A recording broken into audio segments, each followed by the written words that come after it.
Bonjour à tous et à toutes. Je m'appelle Karine Sellard, j'enseigne au Cégep de l'Outaouais et la capsule que je vais vous présenter aujourd'hui s'intitule « Dans la tête des étudiants, combler la distance par le travail collaboratif et continu ». Parce que si je me remets dans ma propre peau au début de la session dernière, au début de la session d'automne, donc ce qui me faisait le plus peur dans le début de cette session non conventionnelle à distance, c'était d'être une prof anonyme devant un ensemble d'écrans noirs parlant à des étudiants dont je ne savais même pas s'ils étaient en train d'écouter un film Netflix en même temps qu'ils écoutaient mon cours. Alors, évidemment, je me suis creusé la tête pour essayer de répondre à ces angoisses-là. Puis la réponse que j'ai trouvée, en fait, c'est une espèce de design de cours. Alors, ce que j'ai à vous proposer dans cette capsule-là, c'est un plan de cours, une organisation de la session, avec, entre autres, une série de 2 types d'exercices particuliers. Alors, il y a d'abord un aspect analytique. J'ai demandé aux étudiants de faire beaucoup d'analyses en groupe de manière collaborative. Alors, c'est l'aspect collaboratif là, de combler la distance par le travail collaboratif. Ça, c'était pour la préparation aux dissertations critiques. Et puis, par ailleurs, il y avait aussi une autre série de travaux qui était plutôt d'ordre réflexif, où je leur demandais en continu de réfléchir à leur rapport à la culture québécoise. Je vais vous présenter ça en détail, évidemment, au courant de cette capsule-là. Mais je vous dirais d'emblée que je vous déconseille d'adopter l'ensemble de la séquence que je vais vous proposer, à moins que vous ayez beaucoup de temps à y consacrer. En tout cas, moi, pour toutes sortes de raisons, je n'enseignais qu'un cours cette session-ci. J'ai trouvé que c'était une bonne session, mais ça m'a demandé énormément de travail. J'imagine que vous aussi, vous avez décuplé vos heures de correction et de cours, mais disons que c'est ça, le plan de cours que je vous conseille est assez chronophage. Alors, vous pouvez très certainement en adopter une partie, la partie analytique ou la partie réflexive, mais si vous vous embarquez dans l'ensemble, faites-le à vos propres risques et périls.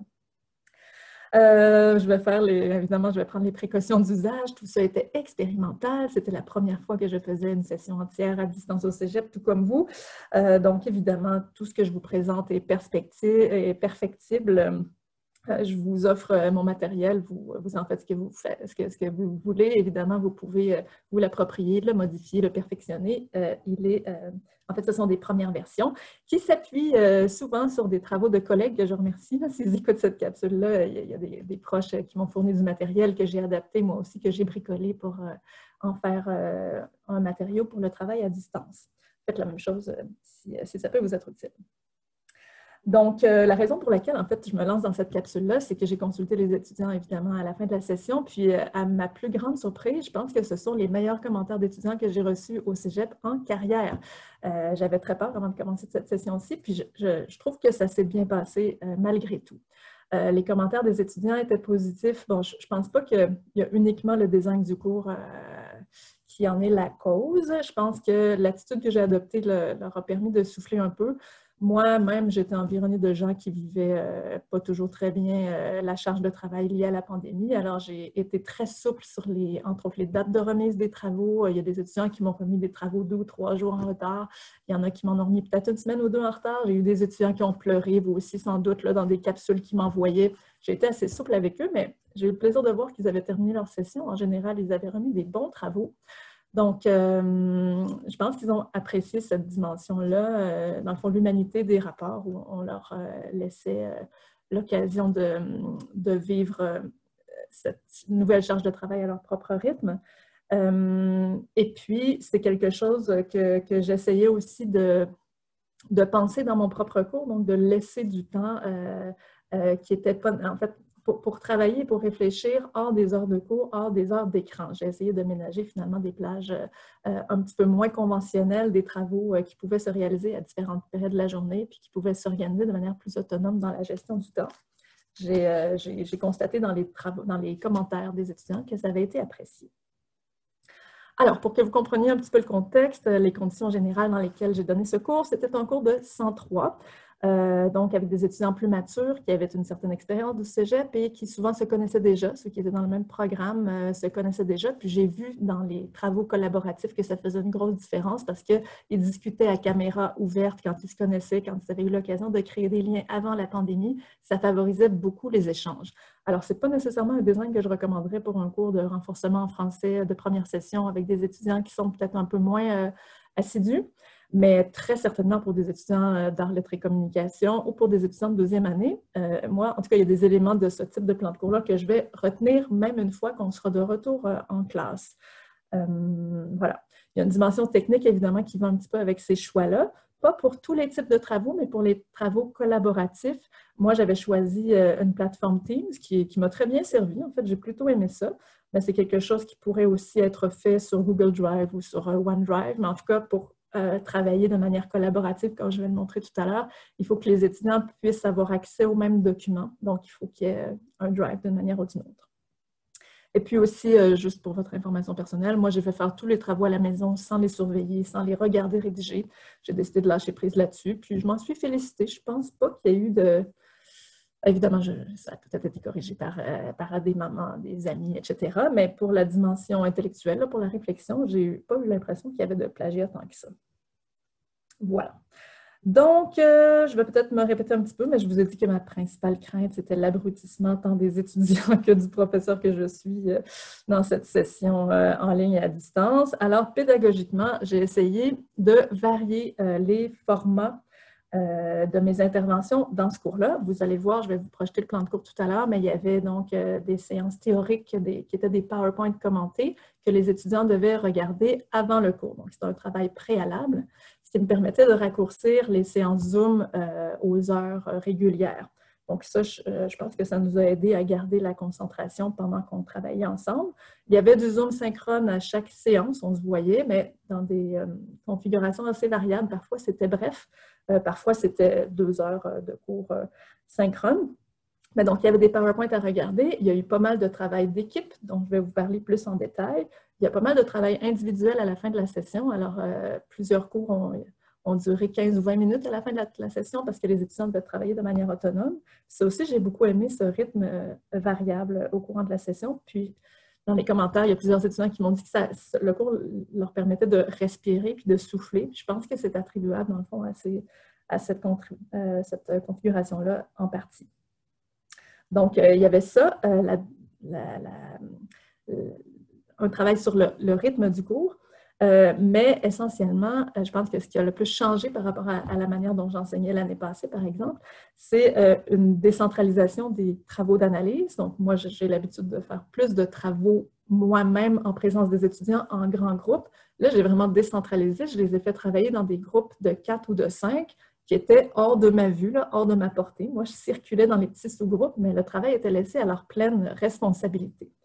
Alors, je trouve que ça travaillait beaucoup l'autonomie. En fait, c'est une des compétences que j'essayais de développer chez eux aussi. J'ai l'impression souvent que dans nos cours de cégep, une des choses que je reproche, en tout cas à mes propres cours, c'est que quand on leur fait faire uniquement des analyses littéraires ou des dissertations, les étudiants finissent par adopter des stratégies qui uniformisent les travaux parce qu'ils voient nos attentes, puis ils nous rendent des travaux qui correspondent à nos attentes.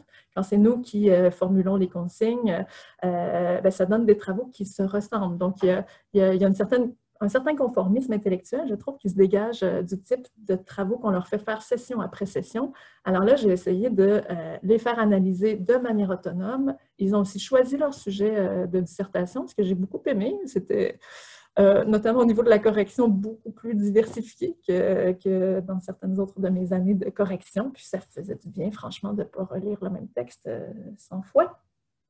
Donc, il y avait ce type d'analyse préalable aux dissertations qui était fait en équipe de 4 ou de 5.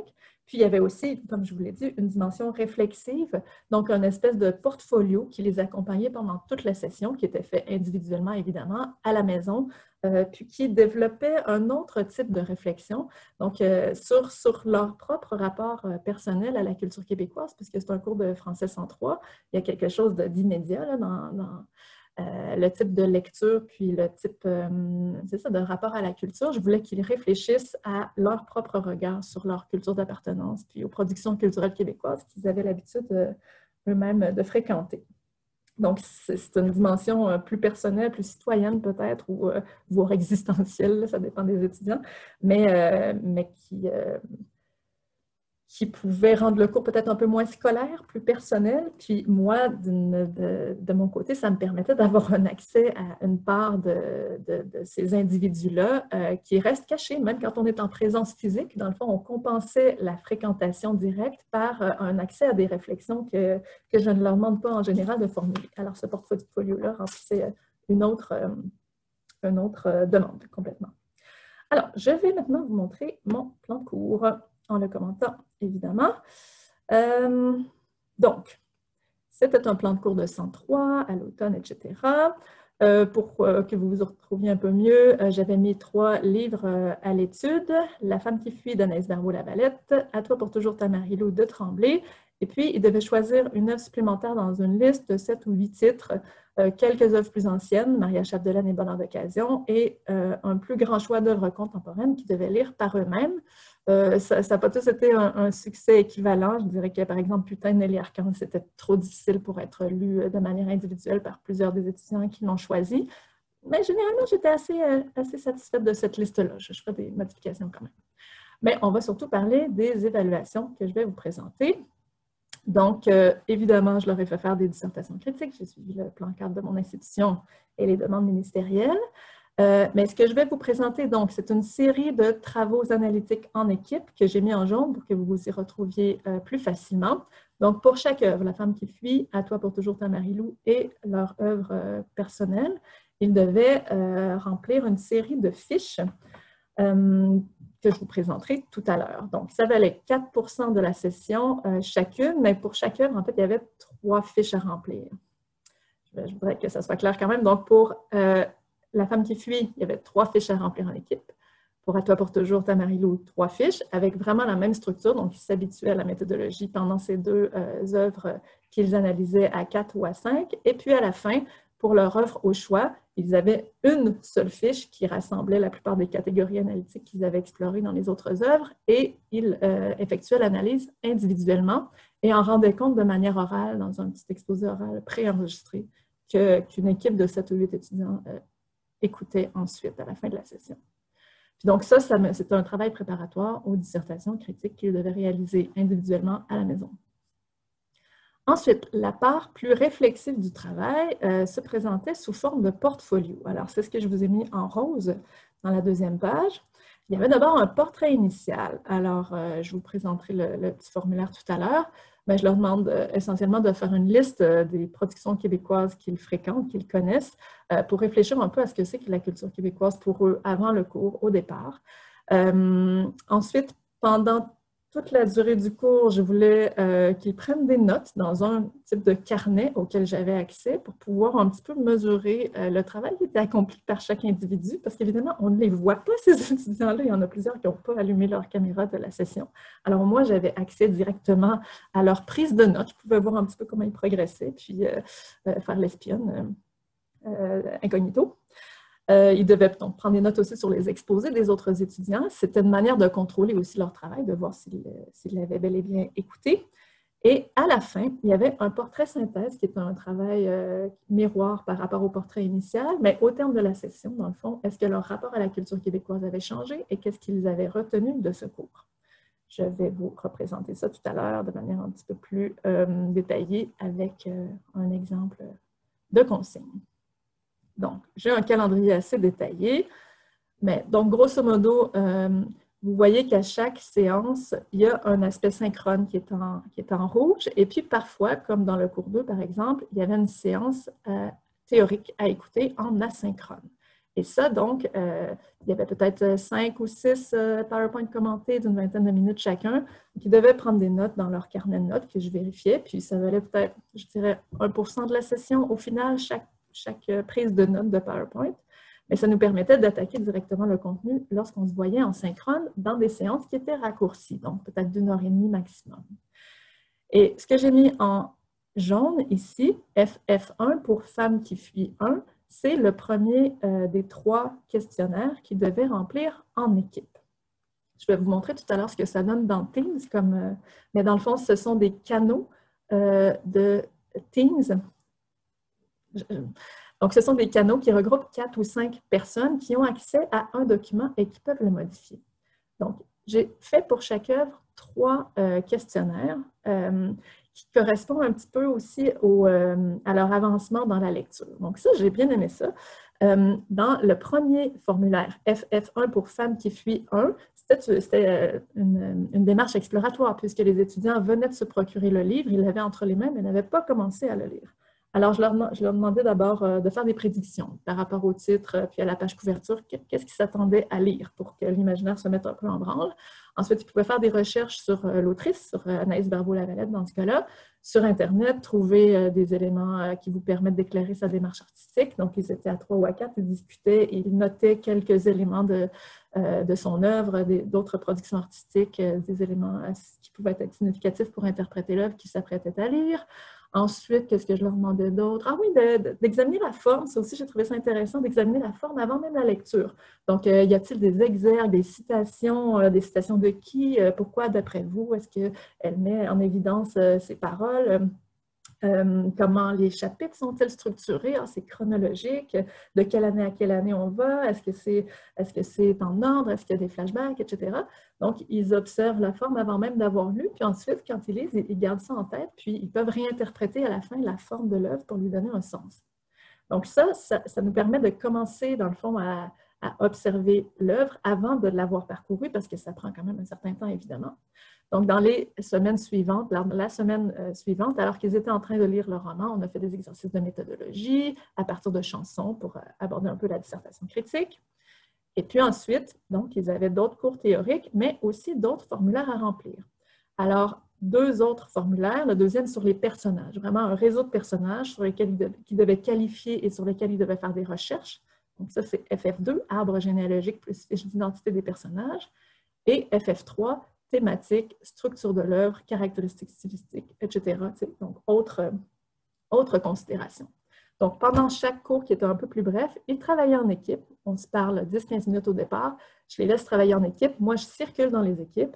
Puis, ça veut dire que pendant une semaine et demie, puisque le cours suivant était consacré à la fin des questionnaires, s'ils n'avaient pas terminé le FF1 ou FF2 ou FF3, ils pouvaient le compléter ensemble. Donc, ils abordaient à peu près toutes les dimensions de l'œuvre ensemble, à 4 ou 5, toujours les mêmes personnes. Et puis, au terme de cet exercice, on se faisait une table ronde où on pouvait confronter nos points de vue, on pouvait rediscuter des aspects qui étaient plus ambigus, qui n'étaient pas nécessairement consensuels dans chaque équipe, et puis formuler des questions de dissertation critique. Je leur enseignais un petit peu ce qu'est une dissertation critique, évidemment. Alors, c'est eux qui ont lancé des suggestions de sujets qu'ils avaient envie d'explorer. Et puis, on en a retenu quelques-uns pour faire des partiels et ils repartaient avec un choix de questions de dissertation critique qu'ils devaient ensuite réaliser par eux-mêmes pendant la semaine suivante. Alors, on a fait un formatif tous ensemble, puis ils devaient rédiger un plan à la maison. Puis, c'est comme ça qu'on a fonctionné aussi pour « À toi pour toujours ta Marie-Lou ». Donc, on revenait avec une autre œuvre, d'autres PowerPoint théoriques. Puis là, plutôt que FF pour la femme qui fuit, je les ai nommés ATPT1, à toi pour toujours 1.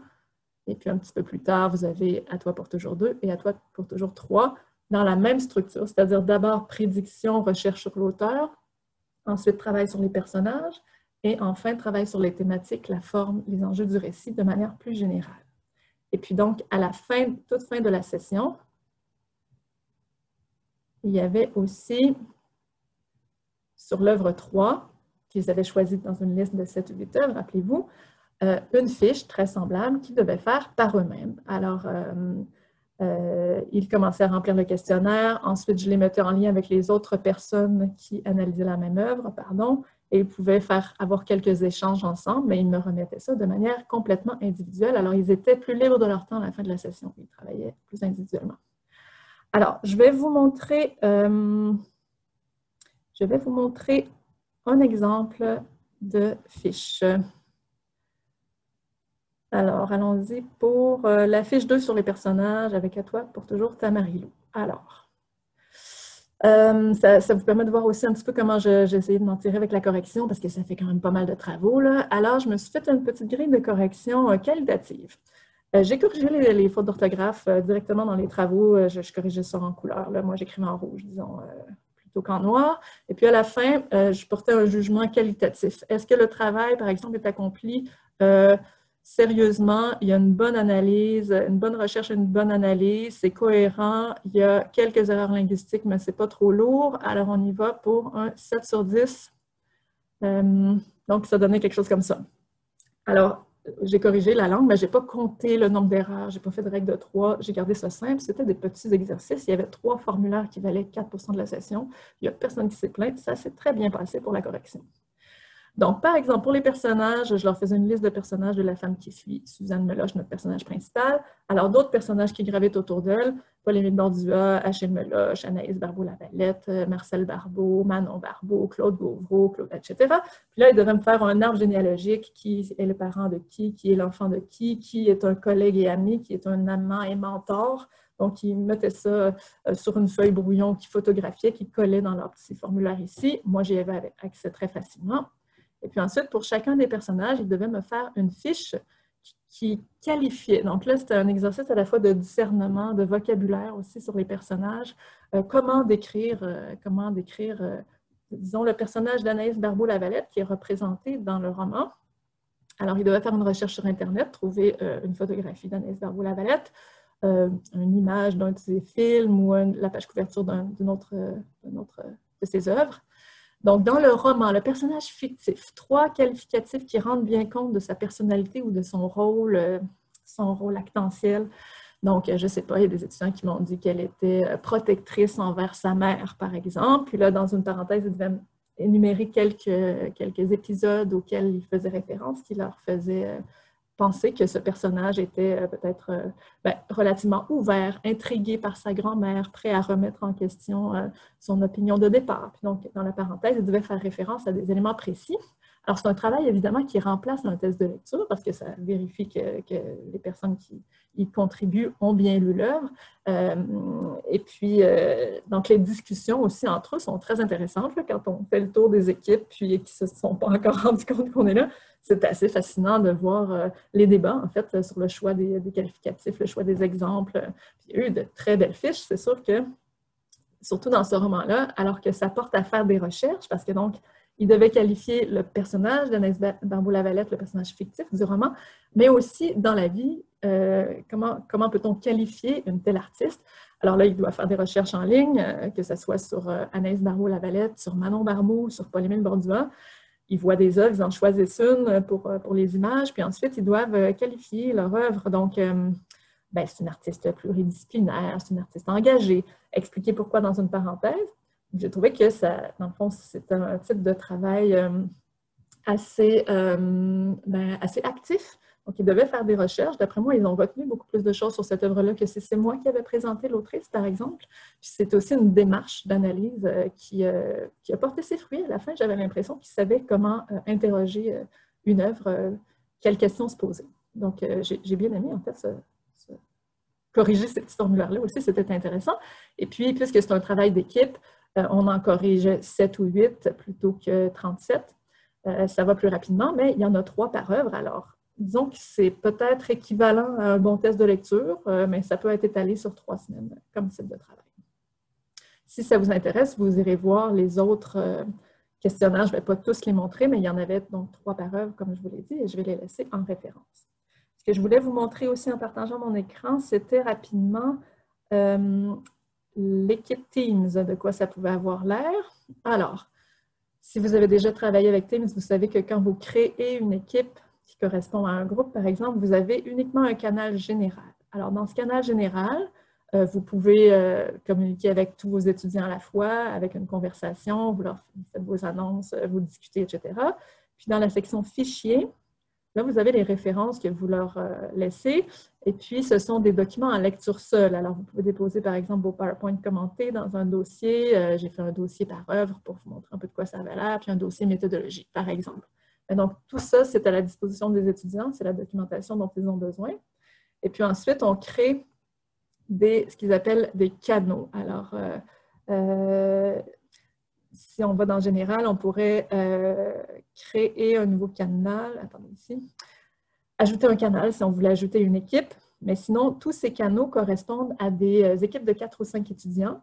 Puis, chaque équipe, par exemple, ici sur la femme qui fuit, l'équipe A, ses propres fichiers. Alors, les 3 fiches sur la femme qui fuit sont dans les fichiers de cette équipe-là, puis l'étudiant ne voit que son FFA, il ne voit pas les autres, parce qu'ils n'ont pas le point de vue global du professeur.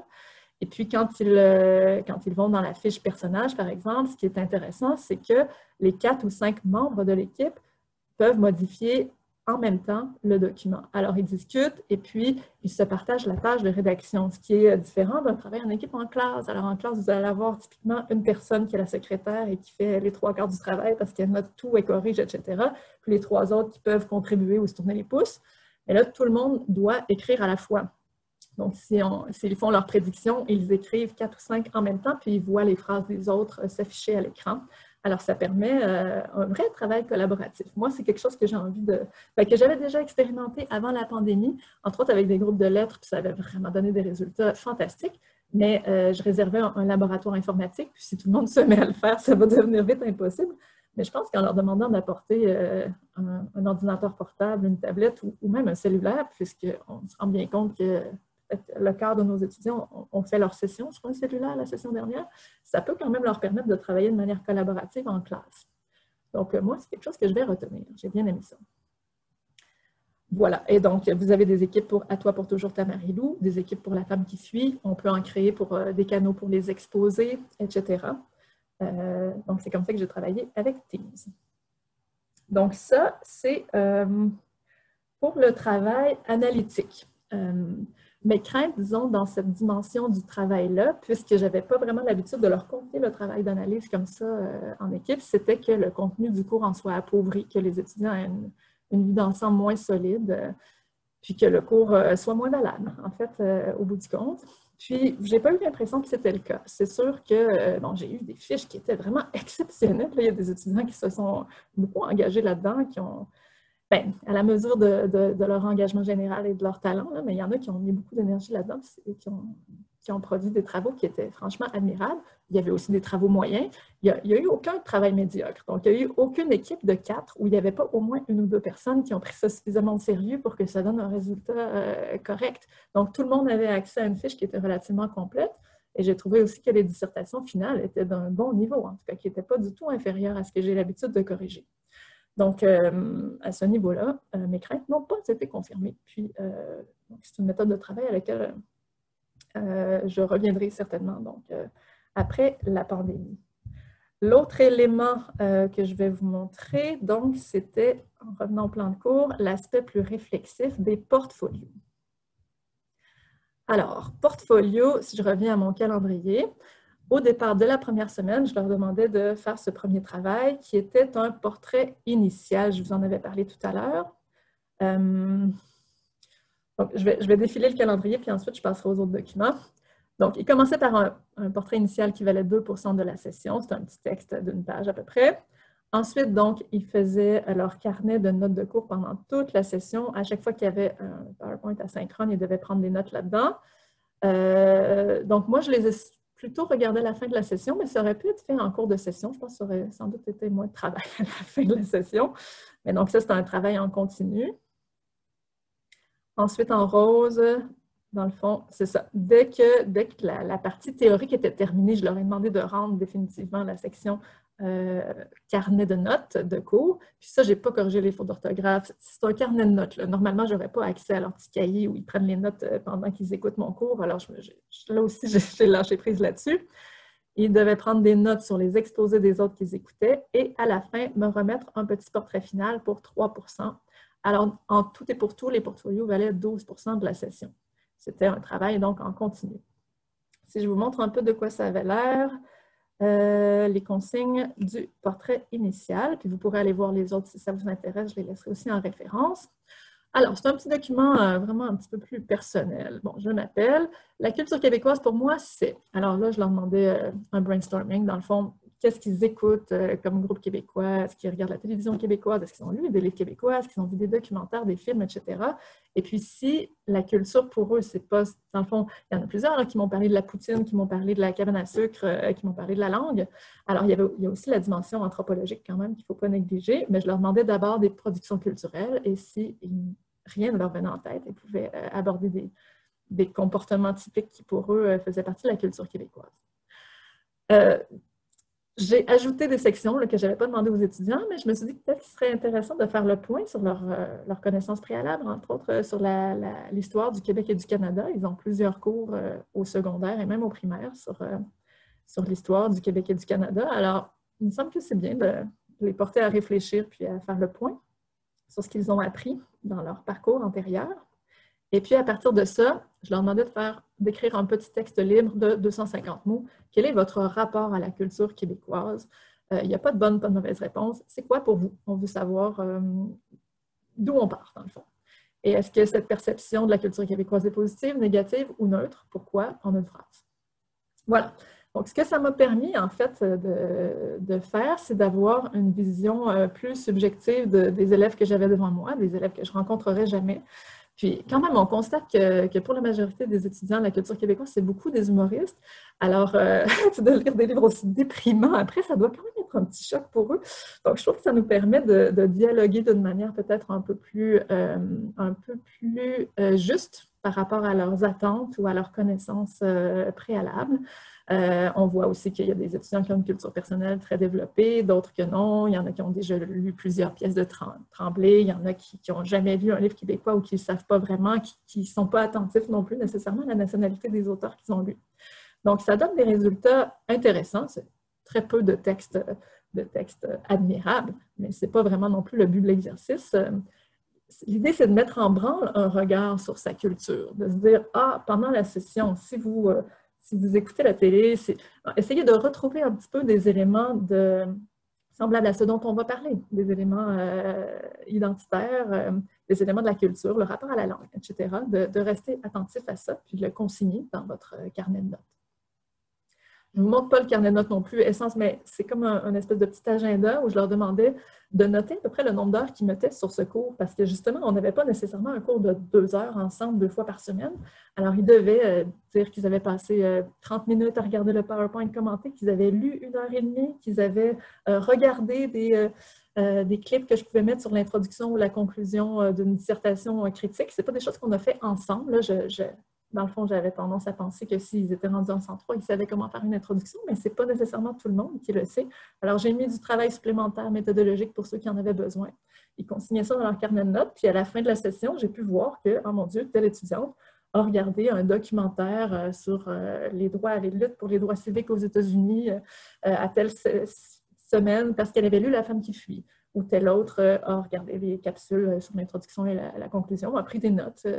Donc, c'est ce que ça nous permet de voir. On a un peu accès à la méthode de travail des étudiants. J'ai trouvé ça assez instructif et ouais, plutôt positif au final. Et puis, à la fin de la session, il y avait un portrait final qui faisait le point sur leur regard sur la culture québécoise après avoir suivi le cours. Alors, ils devaient mettre en relation à la fois les PowerPoint théoriques, les œuvres, les thématiques. On avait lu plein d'histoires de famille, le rapport à la langue. Qu'est-ce qui les avait frappés? Est-ce que ça avait transformé leur vision de la culture québécoise ou pas? Pourquoi? Donc là, je n'ai pas été si contente finalement des résultats parce que je pense que les étudiants ne sont pas habitués non plus à porter ce type de regard sur ce qu'ils ont appris. Alors, il y en a plusieurs qui ont fait une évaluation du cours, en fait. Ils ont dit, les PowerPoint étaient très intéressants. Ce n'est pas ce que j'attendais. Moi, je voulais qu'ils me parlent du contenu du cours. Donc, ce n'était pas nécessaire. Mes attentes n'étaient peut-être pas si claires. J'ai transformé un petit peu le questionnaire par rapport à ce que j'avais donné aux étudiants. Là, je l'ai amendé un peu dans la version que vous trouverez en ligne, mais ce n'est pas parfait. Là. Ça, c'est vraiment un travail que j'ai l'intention de poursuivre parce que je trouve que justement, ça donne une autre dimension au cours que je trouve intéressante. Puis même si les résultats ne sont pas toujours si satisfaisants, si ça enclenche une petite démarche ou ça transforme un peu le regard des étudiants, je trouve que ça vaut la peine d'attribuer des points à cet espace de réflexion qui peut s'ouvrir pour eux, qui peut se poursuivre ou pas. Évidemment, on n'a aucun contrôle là-dessus, puis on ne sait pas en général quelles sont les traces qu'un cours peut laisser. Mais il me semble que ça peut démarrer un type de regard un peu différent.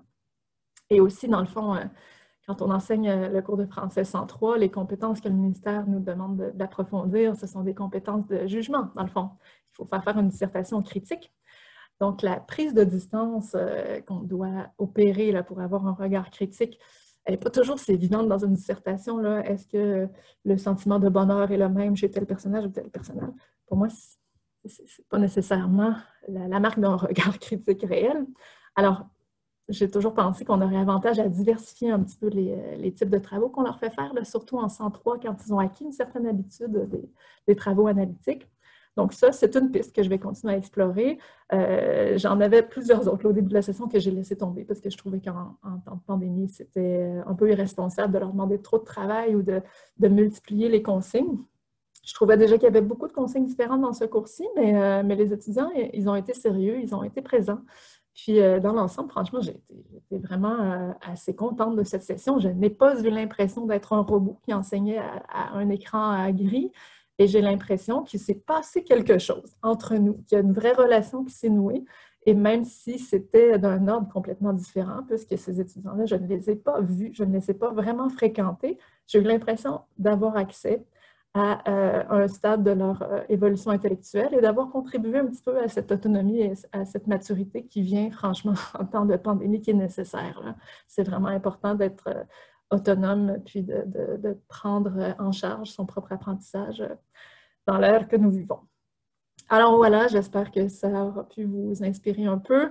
Évidemment, je vais mettre en ligne plusieurs des documents dont je vous ai parlé. Si vous avez des questions, je vous en prie, écrivez-les sur Facebook. Je vais tâcher d'y répondre au meilleur de mes connaissances. Vous pouvez aussi m'écrire à mon adresse du Cégep de l'Outaouais, karine.cellar@cegepoutaouais.ca. Et sinon, je vous souhaite bon courage pour cette nouvelle session qui vient. Ça se terminera sans doute un jour. Merci et au plaisir de vous rencontrer et discuter en personne, j'espère, l'année prochaine pour la prochaine journée du LIREL 2022. D'ici là, au revoir.